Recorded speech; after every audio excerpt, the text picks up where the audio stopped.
మానేసావు? ఏమున్నారా పొలం పనులకి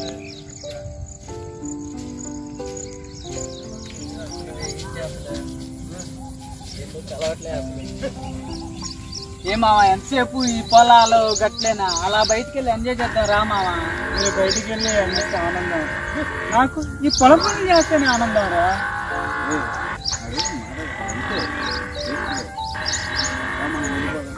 ఆడుతూ ఉన్నాను, మనం కూడా మంచిగా మాట్లాడతారు.